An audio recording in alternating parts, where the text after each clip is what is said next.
Queens, August 23, 1961. Police discovered 6 men buried standing upright in concrete graves. No struggle, no screams, just silence.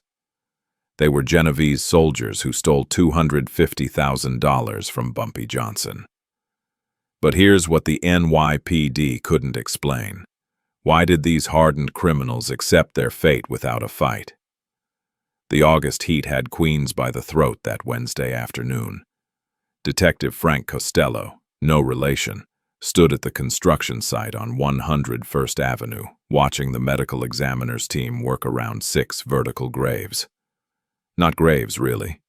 Monuments. The wet concrete smell mixed with something else, something that made the rookie behind the barricade turn his back and light his 3rd cigarette in 10 minutes. Costello had 22 years on the job. He'd seen floaters pulled from the East River with their faces eaten by fish. He'd scraped brain matter off tenement walls. But this was architecture, 6 men. Standing upright, buried to their chests in concrete that had set hard enough to crack the jackhammers on first contact. Their eyes were open. All of them. The FBI liaison, a crisp suit named Morrison, kept asking questions nobody wanted to answer. How long does concrete take to set? Depends, Costello said. He didn't look at Morrison. Nobody looked at each other here.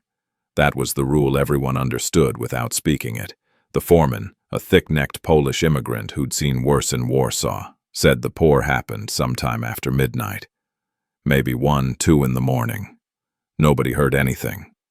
Nobody saw anything. The site had been quiet since Friday. Just empty rebar and wooden forms waiting for Monday's crew. But someone had been here. Someone with access to fresh concrete. Someone with the time and manpower to position 6 full-grown men in holes dug exactly 6 feet apart. Perfect spacing. Perfect depth. Like a garden row. The ME pulled off his gloves with the careful precision of a man who wanted to be anywhere else. No visible trauma to the faces, no ligature marks on the necks. I'll need the bodies out before I can tell you how they died, but... He paused, looked at the line of vertical corpses, shook his head. They were alive when the concrete went in. Morrison wrote that down. Costello watched a crane operator smoke a cigarette and pretend not to listen. The sun hammered down on exposed rebar. Somewhere in the distance, a radio played Dion and the Belmonts. The city kept moving because the city always kept moving. But here, in this rectangle of churned earth and fresh concrete, time had stopped at a very specific moment. The identification came through at 6:47 p.m. 6 names. 6 faces run through FBI databases and NYPD files, all of them connected. All of them soldiers in the Genovese family. Not big names, not capos, or even made men yet. Just muscle. The kind of guys who collected debts, moved packages, stood outside social clubs with their hands in their pockets. Costello read the list twice, then he read it again. The names meant something, but he couldn't place what. Morrison paced the edge of the site, tie loosened, jacket draped over one arm. The heat wasn't letting up. Neither was the weight of what they were looking at.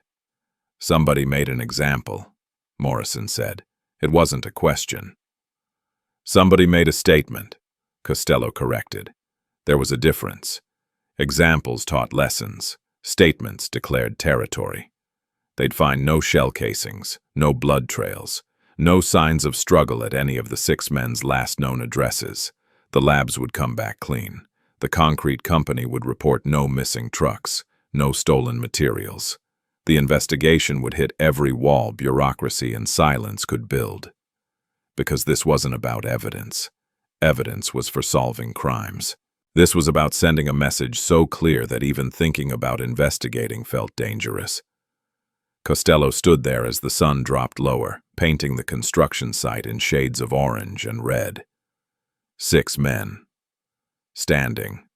Their last moment frozen in concrete and heat and the terrible patience of whoever had orchestrated this. The rookie finally threw up behind a cement mixer. Nobody said anything.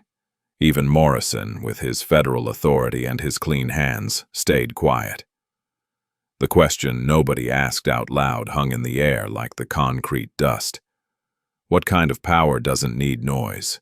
What kind of authority makes 6 men accept their fate without leaving a single sign of resistance? The answer stood in front of them, vertical and permanent. Power didn't need to explain itself. It just needed to be remembered. 48 hours earlier, Bumpy Johnson was asleep when the phone rang. Not the phone civilians used. The other one. The black rotary on the nightstand that only rang when something had already gone wrong. He picked up before the second ring, listened, said nothing, hung up. His wife didn't stir. She'd learned that skill 20 years ago. The skill of sleeping through the sound of bad news delivered in whispers. Bumpy dressed in the dark, suit pants, white shirt, no tie yet. He moved through his brownstone on West 147th like a man walking through a museum after hours. Every step deliberate, every movement economical. He was 64 years old, and his hands didn't shake when he buttoned his cuffs. The count house on Lenox Avenue was supposed to be impossible to hit. 3 floors above a legitimate dry cleaner. Steel door. 2 guards on rotation. Money counted 3 times by 3 different sets of hands before the sun came up. The numbers went into a ledger that went into a safe that went into a floor vault nobody was supposed to know existed. But somebody knew. Bumpy arrived at 4:47 a.m. The door was closed but not locked. That told him everything. He climbed the stairs without rushing. The first guard was slumped in a chair, alive but barely. Chloroform, maybe. Something that hit fast and quiet. The second guard was in the bathroom, same condition. Professional work. Nobody panicked. Nobody got creative. The count room looked untouched. The table where they sorted bills. The chairs arranged just so. Even the coffee cups from the previous night's count were still on the corner desk, half empty and growing mold.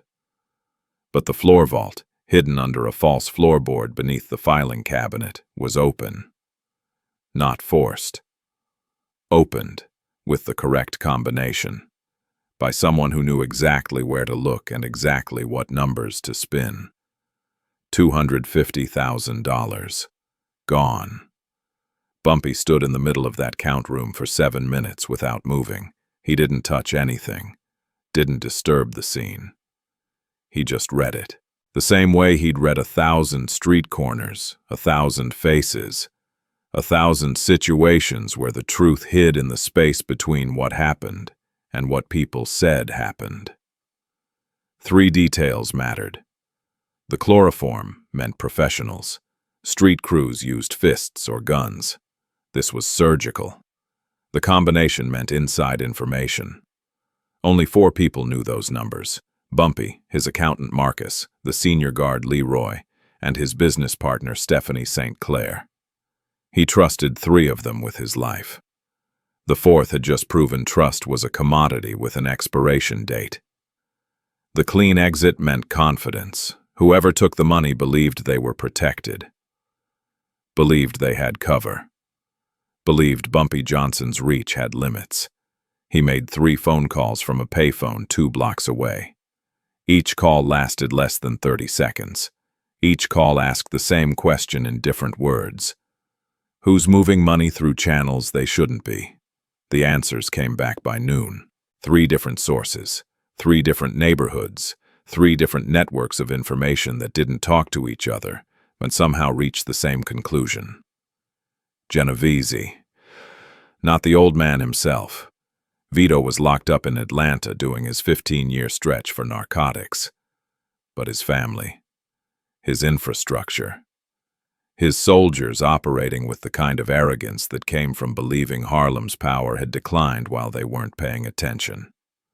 Bumpy sat in his office above the Palm Cafe and smoked a cigarette. Then another. The fan oscillated slowly, pushing hot air around the room.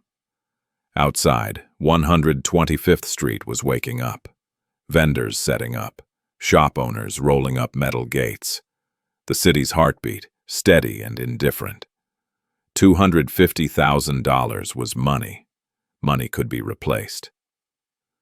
But the principle, the fundamental question of who controlled what, that couldn't be negotiated. When money disappeared, what emerged from the void was the truth about power. Who had it? Who only thought they had it? The Genovese family had made a calculation. They'd decided Bumpy's Harlem was weak enough to test. They'd decided the old man's network had soft spots. They'd decided wrong. He picked up the phone, made one more call. This one lasted 45 seconds. When he hung up, the decision was made. The message needed to be clear, not loud.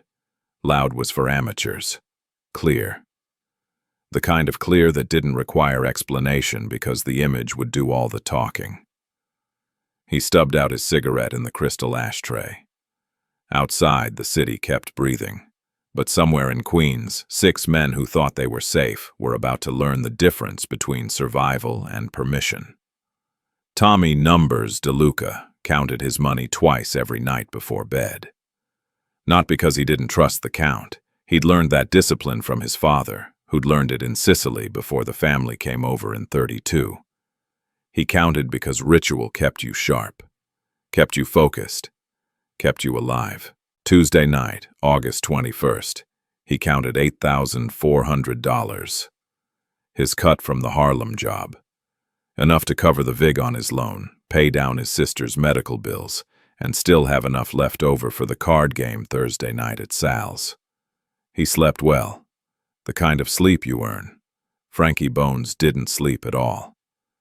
He sat in his kitchen in Astoria, smoking Luckies and watching the clock move from 2 a.m. to 3 a.m. to 4 a.m. His hands were steady. His conscience was clear. He'd done the job exactly as planned. Clean entry, clean exit, no witnesses worth worrying about. The Genovese family took care of its own. That's what Angelo had said. That's what Frankie believed. By 4:30 a.m., he'd convinced himself the paranoia was just adrenaline. By 5 a.m., he was pouring a drink. By 5:15, someone knocked on his door. Paulie, the pipe Moretti, was celebrating. Took his girlfriend to Delmonico's, ordered the porterhouse, tipped the waiter $50 just because he could. She asked him where the money came from. He told her his uncle died. She didn't believe him, but she didn't ask again. They went back to his place on Mulberry Street, and she fell asleep around midnight. Paulie stayed awake, staring at the ceiling, running through the job in his head frame by frame. Looking for the mistake. Finding nothing. At 1:47 a.m., his phone rang. He answered it thinking it was Angelo with the next assignment. It wasn't. Vincent Vinny Rags Pastore, Carlo the Crow Benedetto, and Joey Fingers Lombardi. 3 more names on the list. 3 more men who'd participated in the Lenox Avenue job. 3 more soldiers who believed the Genovese name meant protection. That being connected meant being insulated. That crossing into Harlem's territory was a calculated risk with acceptable odds. They were wrong about all of it. Bumpy's network moved like water. No announcements, no declarations. Just information flowing through channels built over 40 years of paying attention. The bartender at the place where Tommy liked to drink. The super in Frankie's building, who owed someone who owed someone who owed Bumpy a favor. The girlfriend's roommate who worked at a shop that sold flowers to a woman who cleaned houses in Harlem. 6 different sources. 6 different threads. All leading back to 6 names. By 11 p.m. on August 22nd, Bumpy's people knew where each man would be at specific times. They knew Tommy walked his route home from the social club at 11:45 every night. They knew Frankie sat in his kitchen smoking until dawn. They knew Paulie's girlfriend left for her nursing shift at 2 a.m. They knew the Crow's wife visited her mother on Wednesday evenings. They knew Joey's poker game ran until 3 a.m., but he always left early. 6 routines. 6 vulnerabilities. 6 men who thought being predictable was safe because they were protected. At 11:43 p.m., 3 cars left Harlem. Different routes, different drivers, all heading to Queens. No weapons visible. No violence planned yet. Just movement. Choreographed. Simultaneous. Inevitable. The mistake the 6 men made wasn't stealing the money. The mistake was believing that safety came from affiliation, that wearing Genovese colors meant Bumpy Johnson couldn't touch them. That power recognized borders drawn by families and surnames. Power recognized only one thing: control. And control meant knowing where everyone was, every minute, every movement, every mistake. The clock struck midnight. In 6 different locations across New York, 6 men went about their routines, unaware that someone else was keeping time. Unaware that safety was never a state, only a temporary suspension of consequence. The cars reached their destinations within 4 minutes of each other, engines idling, doors unlocked, chloroform-soaked rags in gloved hands. Time stopped being neutral. It became a weapon. Angelo Biggs Martinelli sat in the back room of a cafe on Mulberry Street, eating cannoli and congratulating himself on a job well done. The Harlem job had been his idea, his plan, his way of proving to the family that he could think strategically, not just crack skulls. He'd pitched it to his captain 3 weeks earlier. Us. Bumpy's getting old. His network's got holes. We hit 1 count house, take $250,000, and he can't do nothing about it. We're Genovese. He's just Harlem. The captain had approved it. Not enthusiastically, there was never enthusiasm when crossing territorial lines, but with the kind of pragmatic nod that meant, if it works, you're a genius. If it fails, you were never here. Angelo finished his cannoli, checked his watch. 11:37 p.m. The 6 guys who did the actual work should be home by now, counting their cuts, sleeping off the adrenaline. Clean job, no bodies, no heat, just money disappearing from one place and appearing in another, the way money always moved in their world. His phone rang at 11:52 p.m. "They're gone," the voice said. No greeting, no explanation. "Who's gone?" "All 6. Just gone." Tommy didn't come home. Frankie's not answering. Paulie's girl called his brother. Nobody's seen nothing. Angelo's cannoli sat half-eaten on the plate. His coffee went cold. The math wasn't mathing. You don't lose 6 guys simultaneously without noise, without police, without something. He made 4 more calls. Each one confirmed the same impossible thing. 6 men had vanished between 11:30 p.m. and midnight like smoke in wind. The mistake, the fundamental miscalculation that Angelo would replay in his head for years afterward, wasn't tactical. It was conceptual. He'd thought of Bumpy Johnson as a relic, a name from the 40s and 50s, someone whose power had degraded with age, whose network had been weakened by time and attrition, and the simple fact that the world had moved on. But Tyr doesn't age. It just changes shape. While Angelo had been counting soldiers and territories, Bumpy had been counting something else: information flows. Who talked to whom? Who owed what? Who could be reached? Who could be moved? The Genovese family had guns and numbers and institutional weight. Bumpy had something faster: knowledge. The streets talked. Not to everyone, but they talked. The delivery driver who saw which social club Tommy frequented. The night doorman who noted when Frankie's light stayed on past 2 a.m. The coat check girl at Delmonico's who remembered Paulie's big tip. None of them knew they were feeding intelligence upstream. They were just talking, gossiping, sharing stories about the neighborhood. But those stories moved through channels Angelo didn't know existed. They flowed to people who remembered favors, who honored old debts, who understood that information was currency more valuable than cash. By the time Angelo had approved the Harlem job, Bumpy already knew which 6 men would execute it. He didn't stop them.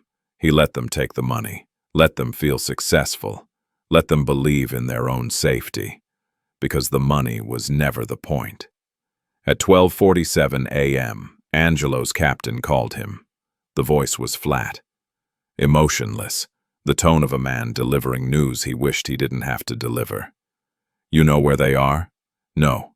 "Find out. Quiet. No police. No noise."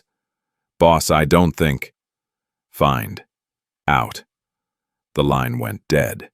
Angelo sat in that back room until 3 a.m., making calls, pulling strings, activating every source he had.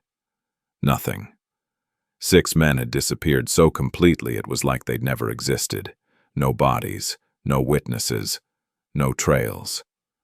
That's when the second miscalculation became clear. He'd thought taking the money would force a response, a negotiation, maybe a sit-down, at worst a small skirmish. But Bumpy Johnson didn't negotiate, he didn't meet, he didn't fight, he demonstrated. The nature of power isn't volume, it's precision. It's the ability to move pieces on a board your opponent doesn't know exists. Angelo had played checkers. Bumpy was 3 moves ahead in a chess game that started the moment the first dollar went missing from Lenox Avenue. At 4:30 a.m., Angelo finally understood. This wasn't about money. It was about the fundamental question of control. Who had it? Who only thought they had it? Who would be allowed to keep believing the comfortable lie that borders and family names meant protection? 6 men were learning the answer. Somewhere. In some place Angelo couldn't see or touch or prevent.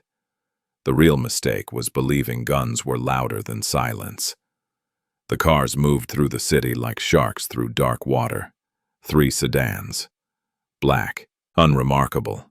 The kind of vehicles that disappeared into traffic, even when traffic had thinned to nothing. Driver 1 took the Triborough Bridge. Driver 2 stayed local through Astoria. Driver 3 cut through Long Island City, headlights off for the last 6 blocks. They arrived at their locations within 90 seconds of each other. Precision wasn't luck. It was rehearsal. Tommy Numbers DeLuca was halfway up the steps to his apartment when the chloroform-soaked cloth covered his mouth. He tried to inhale to scream. That was the mistake. His knees buckled. Arms caught him before he hit the concrete. The car door was already open. He was inside before his body went fully limp. Frankie Bones heard the knock and thought it was his conscience finally catching up. He opened the door expecting Angelo, or maybe his captain with new instructions. Instead, he got a gloved hand over his face and a chemical smell that made his brain shut down in stages. First the panic, then the confusion, then nothing. The car door closed with a sound like a coffin lid. Soft. Final. The kind of sound you only hear once. Paulie. The pipe Moretti was unlocking his girlfriend's car. She'd forgotten her keys again, when 2 men appeared on either side of him. Professional. No wasted movement. One grabbed his arms. The other applied the cloth. Paulie tried to fight. His body had other ideas. He went slack. They carried him 40 feet to the waiting sedan. 15 seconds total. The girlfriend came downstairs 12 minutes later looking for him. Found her keys on the ground. Found nothing else. Vincent, Carlo, Joey. Same choreography. Different stages. Same result. 6 men extracted from 6 locations between 11:47 p.m. and 11:51 p.m. 4 minutes. No gunshots. No screams, no evidence except the absence itself. The cars converged on Queens like tributaries feeding a river. The construction site on 101st Avenue sat dark and empty. Chain-link fence, wooden barriers, a sign promising luxury condominiums by spring, 1962. But tonight, it promised something else. The holes had been dug that afternoon. 6 of them. Perfect spacing. 6 feet deep, 3 feet wide. The excavator operator had been told it was for foundation supports. He'd been paid in cash to forget he'd been there. The concrete truck arrived at 12:23 a.m. No company markings. The driver wore a cap pulled low and didn't make eye contact. He'd driven cement mixers for 30 years. Tonight he was driving something else. Tonight he was delivering permanence. The 6 men woke up in stages, chemical fog lifting, reality seeping in like cold water. They were standing. That was the first thing each of them noticed, standing upright in holes that came up to their waists.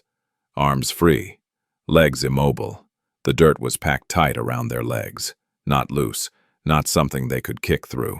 Packed with the kind of care that suggested someone had been planning this with architect-level precision. No hoods over their heads, no blindfolds. They could see each other. 6 holes. 6 men. Arranged like trees in an orchard.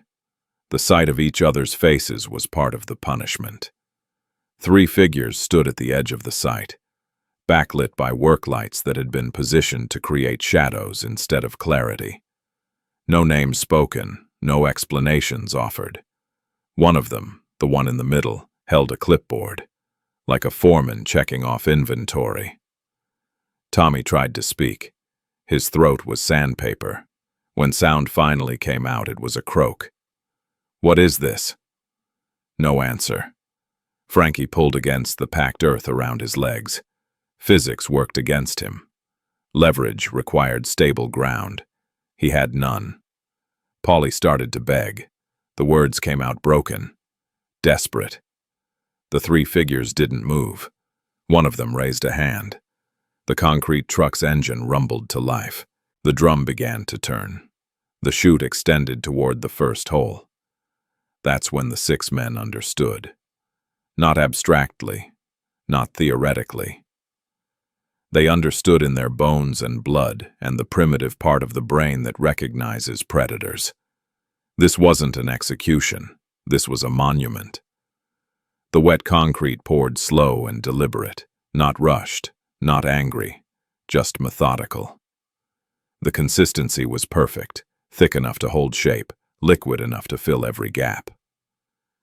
It hit Tommy's waist and kept rising, chest level.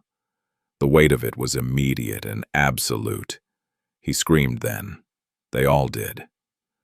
The sound carried maybe 20 yards before the empty construction site swallowed it. Queens at midnight had its own kind of silence, the kind that absorbed everything and gave nothing back.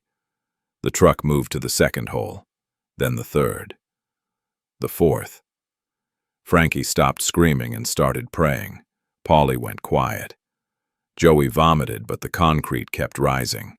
Vincent and Carlo stood rigid like they were already dead. By 1:47 a.m., all 6 holes were filled to chest level. The concrete hadn't set yet, but it didn't need to. The weight alone was enough. Nobody was going anywhere. The 3 figures stood watching. One of them checked his watch. The other 2 lit cigarettes. They smoked in silence while the concrete began its chemical transformation from liquid to stone. At 2:03 a.m., they left. No ceremony. No final words. Just 3 men walking to 3 separate cars and driving away in different directions. The work lights stayed on. The city continued around the site. Traffic on the expressway. Planes overhead. The world indifferent to 6 men standing in concrete that was hardening degree by degree. Precision created fear that violence couldn't match. Because violence was hot, emotional, explosive. This was cold, calculated. A message written in cement and silence that would take 24 hours to fully set and 50 years to forget. The construction site sat empty. 6 vertical shapes. 6 men learning that survival and permission were different things, that some borders couldn't be crossed. Some debts couldn't be negotiated. Some lessons had to be permanent. The sun came up at 5:47 a.m. August 23, 1961. Clear sky. No clouds. The temperature hit 72 degrees by 6:30 and kept climbing. The 6 men felt it, every degree, every incremental increase in heat. The concrete around their chests had set enough to hold, but not enough to be permanent. They could still feel it curing, the chemical reaction generating warmth that added to the summer morning pressing down on them. Tommy stopped struggling around 4 a.m., not because he'd accepted anything, because his body had run out of fuel. Panic burns calories fast. He'd screamed himself hoarse, pulled until his arms went numb, tested every angle, found nothing that worked. Now he just stood there, breathing, existing. The concrete pressed against his ribcage with every inhale. Tight. Restrictive. Not enough to suffocate, but enough to remind him constantly that his body wasn't his anymore. Frankie Bones had been praying. Real prayers. Not the rote Catholic school memorization, but actual conversation with whatever God listened to men in concrete graves. He'd promised reform, offered deals, bargained with abstract concepts of mercy and justice. God wasn't answering, or maybe this was the answer. By 7 a.m., the heat was serious, direct sunlight hitting concrete and flesh. No shade, no relief. Sweat rolled down faces that couldn't wipe themselves. Flies appeared, curious, persistent, landing on exposed skin that couldn't be brushed away. Polly wept quietly, not sobbing, just tears. Silent and steady. His girlfriend would be at work by now. She'd wonder why he wasn't answering his phone. By tonight she'd be worried. By tomorrow she'd call his brother. By next week she'd convince herself he'd left her. She'd never know he'd spent his last hours standing in Queens, dying by degrees. The 3 men who'd been here last night hadn't returned. No guards, no execution squad. Just abandonment. That was the cruelty baked into the method. No quick bullet, no dramatic confrontation. Just time. Hours of it. Stretching toward an inevitable conclusion everyone could see but nobody could prevent. Carlo the Crow tried reasoning with Vincent in the next hole over, tried talking strategy, escape plans. Maybe someone would drive by. Maybe a worker would show up early. Maybe the police would patrol through. Maybe was a drug. It kept hope alive just long enough to make the crash worse. Vincent didn't respond. He'd gone somewhere internal. His eyes were open, but seeing something that wasn't the construction site. Some people face death by retreating inward, building mental walls between themselves and reality. Vincent was building mansions. Joey Fingers kept checking the concrete, testing it, pushing against it with his hands, feeling for weak spots that didn't exist. The cement had cured past the point of manual manipulation. It would take jackhammers to break him free now. Joey didn't have jackhammers. Around 9 a.m., a car slowed on the access road. Tommy saw it, started yelling. The words came out cracked and desperate, but loud enough to carry. The car kept moving. Maybe the driver didn't hear. Maybe they heard perfectly and decided involvement was a bad investment. The lesson was universal. Nobody stops for screaming in industrial zones. Screaming means trouble. Trouble means police. Police means questions. Questions mean delays. The city had trained people well. By 11 a.m., the sun was directly overhead. No angle to hide from it. The concrete radiated stored heat. The 6 men's lips cracked. Tongues swelled. Dehydration worked faster than most people realized. The body started making decisions, shutting down non-essential functions, conserving resources for the core that didn't matter anymore because the core was trapped in stone. At 11:37 a.m., 3 figures returned. Same ones from last night. Or maybe different ones. The backlight was gone, so their faces showed this time. Young, professional, wearing work clothes that looked legitimate enough to pass casual inspection. They didn't speak to the 6 men. Didn't acknowledge their existence beyond checking that all 6 were still upright, still conscious. One of them made notes on a clipboard. Quality control, making sure the product met specifications. Then one of them, the one who seemed to be in charge without saying a word, walked to Tommy's hole. Leaned in close enough that Tommy could see his pores. Spoke 4 words. "You're the message." That was it. No elaboration. No sermon. No explanation of philosophy or principle. Just a statement of purpose delivered with the emotional affect of someone reading a grocery list. The 3 men checked the concrete, confirmed it had cured properly, verified the structural integrity. This wasn't vengeance, it was construction. They were building something designed to last. At 12:09 p.m. they left again, this time for good. The 6 men stood in their monuments. The sun kept climbing. The concrete kept holding. Time stopped being measured in minutes and started being measured in heartbeats. Each one a countdown, each one bringing the inevitable closer. The worst punishment wasn't the dying, it was the knowing. Knowing exactly what was coming, knowing there was no escape. Knowing that every breath was borrowed time and the loan was coming due. Knowledge without power was torture refined to its purest form. The first shot came at 2 p.m. exactly, not 1:59, not 2:01. Exactly 2. Precision mattered even at the end. Tommy Numbers DeLuca jerked once when the bullet entered his skull, then went still. The report echoed off concrete barriers and dissipated into the Queen's afternoon. One sound, clean, professional. 60 seconds later, Frankie Bones. Same placement, same result. His prayers stopped mid-sentence. The cosmic conversation ended without closure. The shooter moved between positions with mechanical efficiency. No hurry, no hesitation. This wasn't murder. It was completion. Finishing a process that started 48 hours ago, when someone decided to teach a lesson about borders and consequences. Paulie went third, eyes closed. Maybe he'd finally retreated somewhere internal where bullets couldn't follow. The shot brought him back for a fraction of a second, then took him away permanently. Vincent, Carlo, Joey, 2-minute intervals. 6 shots total. The spacing was deliberate. Each man heard the one before him die. Each man had 120 seconds to make peace with mathematics. By 2:12 p.m., the construction site held 6 bodies, still standing, still upright. The concrete held them in place like museum pieces. Exhibits in a gallery nobody asked to visit.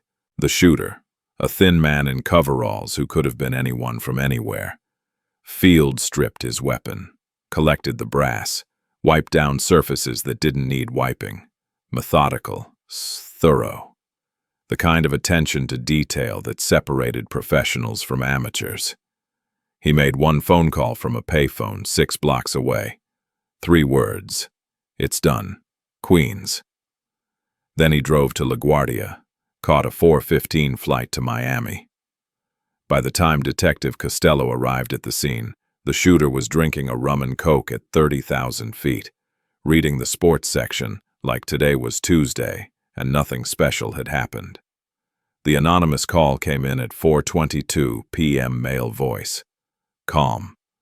Gave the address. Mentioned bodies. Hung up before the operator could ask follow-up questions. The call was traced to a booth in Harlem. The booth's fingerprints came back clean. The investigation would note this. File it. Move on. NYPD arrived at 4:38 p.m. 2 patrol cars. The officers walked the perimeter first. Standard procedure. Then they saw the holes. Saw what was in them. One officer radioed for detectives. The other stepped away and lit a cigarette with shaking hands. The scene was pristine. No shell casings. No footprints that didn't belong to the concrete crew. No evidence except the evidence itself. 6 men. 6 bullets. 6 vertical graves that turned physics into poetry. The FBI came at 6:15 p.m. Morrison with his federal authority and his clean hands. He walked the scene twice, took notes, asked questions nobody could answer. By 7 p.m. he understood what Costello had understood immediately. This wasn't a crime to solve. It was a message to decode. The message was clear enough. The Genovese family had crossed a line, taken money from a count house in Harlem. Believed protection came from names and connections. Discovered that protection was contextual. That power recognized geography. That Bumpy Johnson's reach didn't shrink just because someone stopped believing in it. 6 men paid the tuition. The rest of New York took notes. The bodies stayed vertical until the medical examiner's team arrived with cutting equipment at 8:47 p.m. Even dead, they stood. Even in death, they delivered the message. The image burned itself into every cop's memory, every agent's report, every conversation that would happen in back rooms and social clubs for the next decade. Order wasn't established through violence alone. Violence was common, cheap, easy.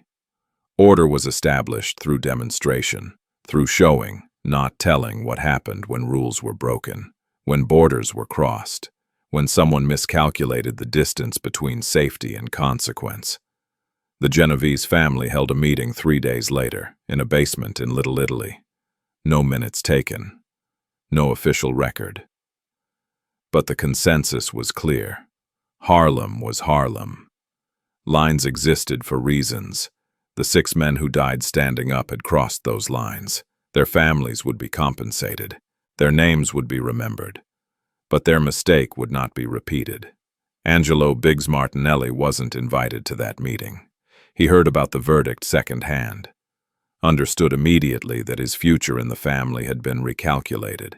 He'd cost them 6 soldiers and whatever credibility came with believing the old rules still applied. He left New York in October. Went to Vegas, died in a car accident in 1964. The accident report noted mechanical failure. Nobody investigated further. The construction site in Queens got a new foreman. The condominiums were completed in March 1962. Luxury units, hardwood floors, the foundation was solid. The concrete had been poured correctly. 6 columns that nobody talked about but everybody knew were there. The buildings still stand. The residents don't know the history, but the neighborhood does. Knowledge like that seeps into foundations, becomes part of the architecture. Order was confirmed when all parties understood the limits, when miscalculation had consequences too clear to ignore, when the message didn't need repetition because memory did the work. 6 men standing, 6 lessons permanent. 1 truth absolute. Power didn't negotiate, it demonstrated. Mulberry Street, basement, no windows. 1 door that locked from inside. 12 men sat around a table scarred with cigarette burns and decades of decisions nobody talked about afterward. The air tasted like old cigars and newer fear. Iron Mike Coppola didn't waste time. He laid 6 photographs face up on the scarred wood. Crime scene shots, bodies vertical in concrete. The flash photography made the graves look like art installations. Nobody spoke. Speaking would mean acknowledging what everyone already understood. Bumpy Johnson did this. Iron Mike's voice carried no emotion. Facts didn't need decoration. Sal from Brooklyn, 300 pounds of expensive suits and cheaper judgment, broke first. 6 of ours. 6 thieves. Iron Mike corrected him without raising his voice. Angelo sent them into Harlem, into a count house everyone knows is protected. Took $250,000 like it was a bodega. The Chicago Observer wore a watch that cost more than most men earned in a year. He leaned forward. The method sends a message. The method is the message. Iron Mike tapped the photographs.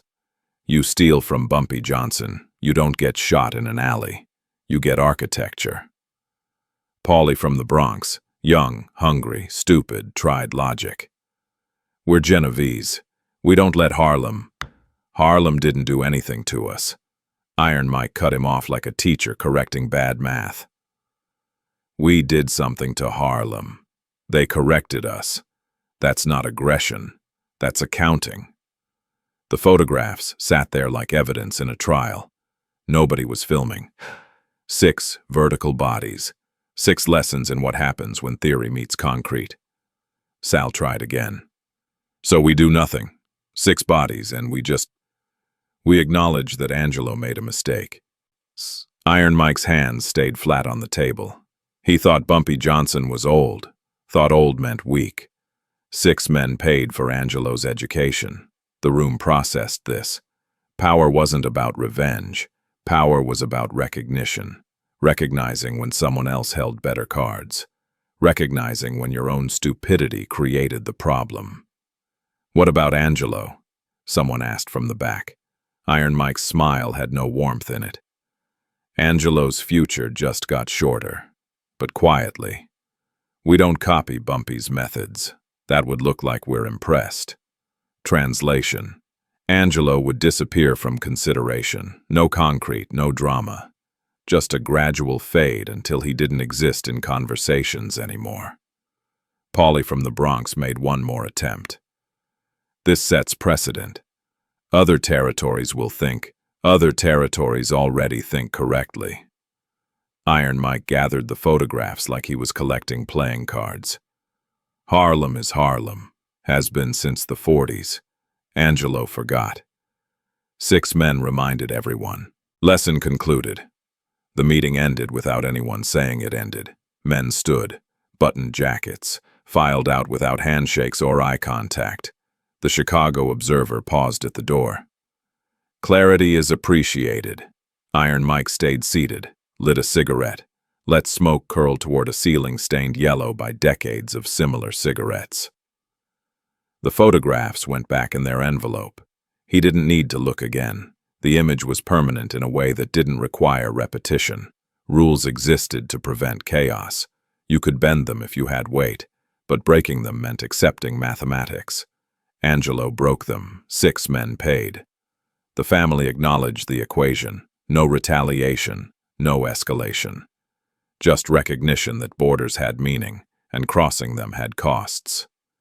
The system worked because it was clear. Not fair. Clear. Iron Mike finished his cigarette, checked his watch. Tomorrow would bring other problems, other photographs, other men who needed reminding that the old rules still applied. But tonight, the Genovese family had confirmed something everyone already knew. Bumpy Johnson's Harlem was still his. Geography still mattered. Consequences still followed choices. The lesson didn't need repeating. 6 men had taught it once. That was sufficient. The lights went out. The door locked. Mulberry Street continued its evening rhythm. Above ground, the city moved. Below ground, the calculations that kept it stable stayed hidden. That was real power. Not the violence. The agreements that made violence unnecessary. Until someone forgot. The story moved through the 5 boroughs like a virus. No newspapers, no official channels. Just mouths to ears. Barbershops, corner stores.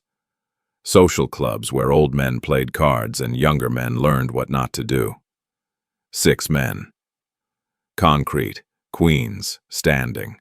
Details mutated with each telling. Some versions had Bumpy Johnson personally pulling triggers. Others claimed he never left his office, just made phone calls and let physics handle the rest. A few swore the men were still alive somewhere, buried upstate in concrete coffins. But the core stayed consistent. You don't steal from Bumpy Johnson. You don't think family names make you bulletproof. You don't miscalculate a man who built his network before you learned to walk. The image did the work. 6 vertical graves. The brain didn't need context. The picture carried its own curriculum. September arrived. Street operators from Brooklyn to the Bronx recalibrated. Jobs that looked possible in July got shelved. Territories that seemed negotiable grew hard borders. The math changed because the consequence had been demonstrated. Nobody wanted to be lesson number 7. Harlem stabilized. Not through cops or community programs or any official mechanism, through fear, but organized fear. Fear with rules. Fear you could navigate if you understood the lines. Businesses paid percentages without negotiation. Numbers runners stayed in their lanes. Even small-time hustlers who usually tested boundaries suddenly developed respect for geography. The ecosystem found balance. Bumpy Johnson never discussed Queens publicly. Didn't need to. His silence answered every question. When reporters asked, briefly, before bigger scandals demanded attention, he smiled that slight smile and talked about community investment. Youth programs, local business development. Anyone paying attention heard the subtext. Order was restored. Methods were regrettable but necessary. Harlem remained his. NYPD closed the case October 1962. Insufficient evidence. 6 murders staged like performance art and 0 leads. Detective Costello signed the paperwork. Retired 3 months later. Never mentioned the vertical graves again. Not to his wife, not to drinking buddies. Not in memoirs that stayed unpublished until his death in '79. Some things you saw, some things you filed, some things you understood were never meant to be solved. FBI kept the case nominally open 7 years. Morrison wrote reports, followed leads that led nowhere, interviewed witnesses who remembered nothing useful. By 1968, with civil rights and anti-war protests and mob families operating in daylight, the Queens murders became folders gathering dust. But on the street, the case stayed active. The story persisted, evolved, grew teeth. Every time someone considered crossing territorial lines, someone else mentioned Queens. August 61, 6 men, concrete. The image did the work. It lived in collective memory like a photograph nobody could burn. You didn't need to see crime scene photos. Description was sufficient. Your brain filled gaps, created its own horror show. Imagination was always worse than reality. 7 years passed. No territorial incursions into Harlem. Not from love or respect or positive sentiment, from cost-benefit analysis. Whatever you might gain wasn't worth standing in a hole while concrete hardened around your chest. Economics worked when consequences were transparent. The Queens buildings got completed. Families moved in. Children played in courtyards built over ground where 6 men became monuments. Nobody told them. The past stayed buried, sometimes literally. But the neighborhood knew. Locals avoided that block after dark, not because anything visible remained, because knowledge seeps into geography, becomes part of landscape. Bumpy Johnson died 1968. Heart attack. Restaurant, 72 years old. The funeral drew crowds, politicians, entertainers, community leaders. Also present, representatives from families that once considered him vulnerable. They came to pay respects, also to confirm he was actually dead. Territories shifted after his death. New players emerged. Old rules got tested again. But for 7 years, August 61 to July 68, Harlem had stability, the kind bought with 6 vertical graves and maintained through collective memory. Power that required constant repetition wasn't power, it was effort. Real power demonstrated once, then lived in the space between action and consequence, in stories people told, in decisions they made based on what they heard about what happened to people who made different decisions. The 6 men became legend, not heroes, not villains, data points, evidence that the system worked because everyone understood the variables. You could operate inside the rules, build empires, make money, live long lives, or test boundaries, cross lines, take what wasn't yours. The choice existed. The consequences were just extremely clear. Queens, August 61, 6 holes, 6 men. One message carved in concrete. This is how order worked before lawyers and paperwork, before everything got soft. When a man's word meant something, and crossing the wrong line meant you didn't come home. Bumpy Johnson didn't ask permission, didn't file complaints, didn't negotiate. He demonstrated, clean, permanent. The way men used to handle business when business needed handling. The Genovese family understood. They took their loss, buried their dead, moved on, because that's what professionals do when they miscalculate. If you were running Harlem in '61 and 6 wise guys hit your count house, how would you have handled it? Tell me in the comments. I want to hear from the men who remember when the streets had rules that mattered. Hit subscribe for more real stories from when New York was New York. When power wasn't about lawyers, it was about respect. Tomorrow, another file. Another case where someone forgot the old rules still apply. See you then. Don't be late.